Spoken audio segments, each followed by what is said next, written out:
Bonjour et bienvenue dans cette vidéo. On va voir les 4 types de spectres lumineux. Alors les premiers, il va y avoir deux catégories. Il va y avoir les spectres d'émission et les spectres d'absorption. On va commencer par les spectres d'émission.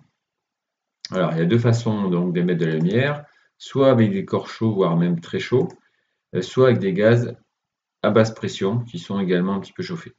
Alors les corps chauds. Donc par exemple ici l'acier en fusion dans une fonderie, donc du métal qui est fondu ou même qui est rien que chauffé. Donc il émet de la lumière. Donc pour ça, qu'est-ce qui s'est passé? Donc on va utiliser pour disperser la lumière, donc créer une dispersion et donc obtenir un spectre, et donc avoir la décomposition de la lumière donc produite par ce corps chaud. Donc on va récupérer la lumière de ce corps chaud, on va faire traverser par un prisme par exemple, et on va récupérer donc le spectre. Donc quand vous avez donc un produit chaud comme ça, vous avez un spectre qu'on appelle continu. Si on fait varier donc la température, par exemple, pour un filament d'une lampe, on va avoir une lampe soit qui avec un filament très chaud, moyennement chaud, faiblement chaud. Donc, plus le corps est chaud et plus la lumière elle est blanche. Ici, on a quelque chose d'assez rouge, orangé, un petit peu plus jaune et là carrément blanc. Donc, la lumière elle est un peu plus blanche et son spectre contient des radiations vers le bleu-violet, comme on va le voir ici. Filament qu'on va dire froid, même si c'est à quelques déjà centaines de degrés. Donc on n'a que du rouge qui est émis. Ensuite, moyennement chaud, on a du rouge un peu orange-jaune aussi. Et quand il est blanc, donc on a toutes les couleurs possibles du spectre. Donc pour résumer, un spectre continu d'émission, donc comme pour par exemple le soleil ou un filament fortement chauffé. Donc on a une bonne partie des radiations qui vont de 400 à 800 nanomètres.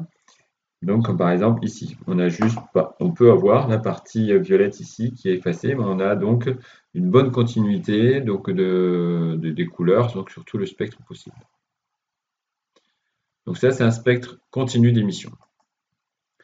Ensuite, avec les atomes de gaz excités, comme dans les ampoules et les tubes fluorescents, cette fois-ci, on va récupérer ce que le gaz émet.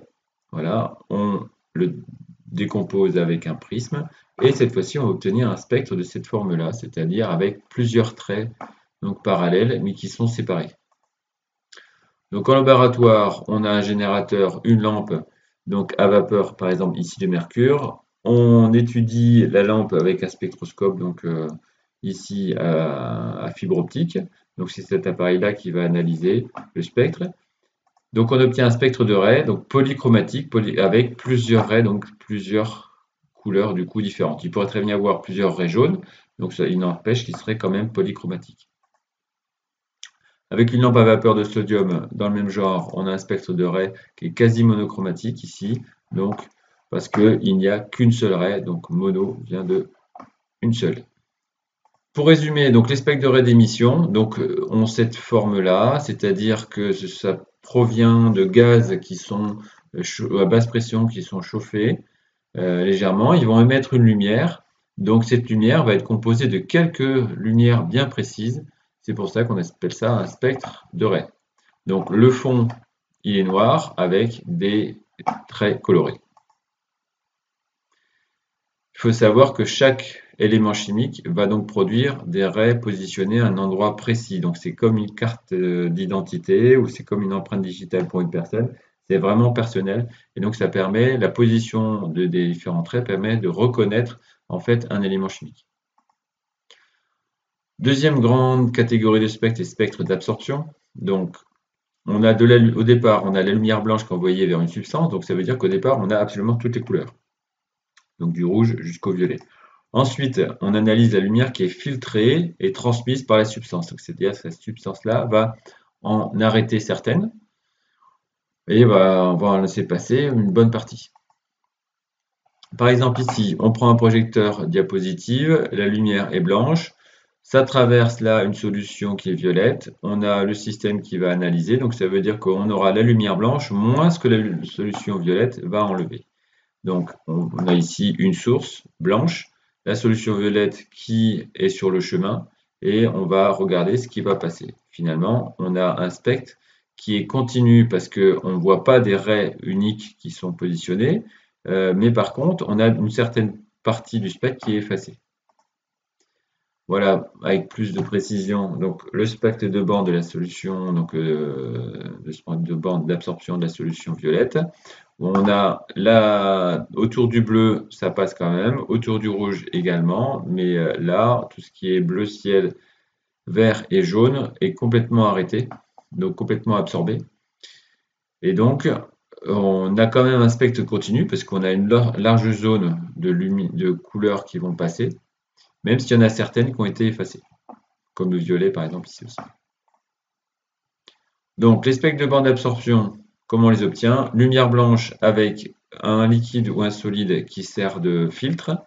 Et du coup, au lieu d'avoir tout le spectre complet, on a finalement le spectre complet moins une zone assez large.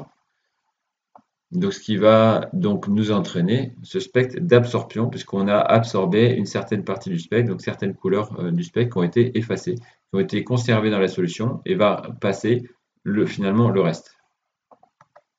Ensuite, les raies d'absorption. Alors cette fois-ci, on a donc des atomes sous forme gazeuse sur le trait de la lumière blanche. Donc de la lumière blanche ici, un nuage ici de gaz.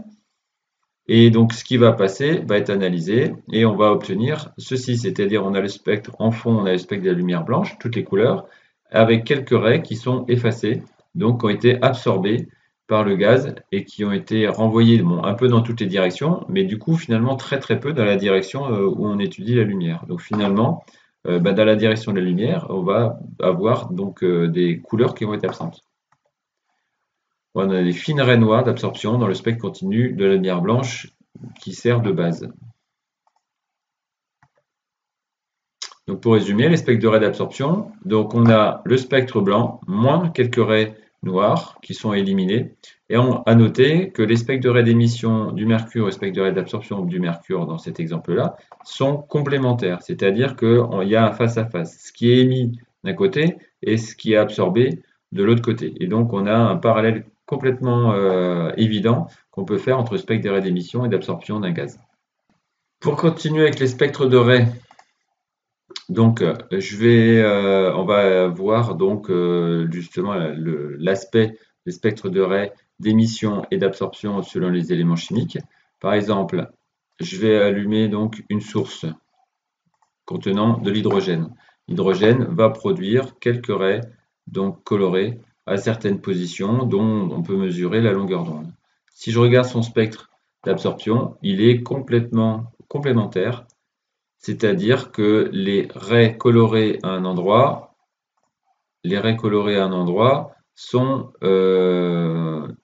exactement à la même position que les raies noires dans le spectre d'absorption.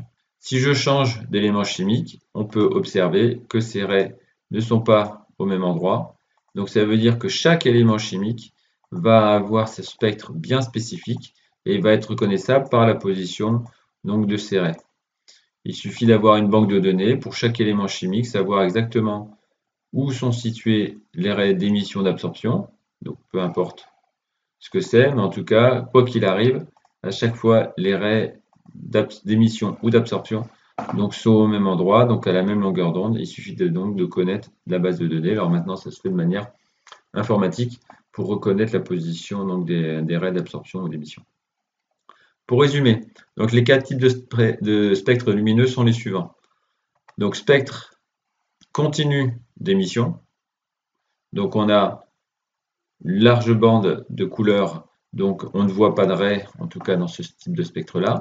Ensuite, un spectre de raies d'émission. Donc là, on a quelques traits colorés par endroit, le fond est en noir. Ensuite, spectre continu d'absorption. Donc on a au départ toutes les couleurs moins certaines zones qui ont été effacées. Alors c'est sûr qu'il est évident, il n'est pas évident justement de faire la distinction entre un spectre continu d'émission ou d'absorption, parce qu'on ne sait pas si finalement ce qui est là a été émis ou alors si c'est cette zone-là qui a été absorbée. Donc le mieux c'est de savoir comment l'expérience a été faite. Soit on a une source qui est analysée directement, soit on a une lumière blanche avec un filtre qui va être analysé après coup. Donc, mais sinon, en les regardant tous les deux, c'est pas évident de faire la distinction. Ensuite, les spectres de raies d'absorption. Donc là, le fond est coloré et on a quelques raies noires. Donc là, cette fois-ci, entre les spectres de raies donc d'émission ou d'absorption, là, il y a une réelle différence et il n'y a pas de doute sur leur terminologie. Voilà les 4 types de spectres lumineux qu'on peut obtenir et vous savez maintenant comment aussi on les obtient.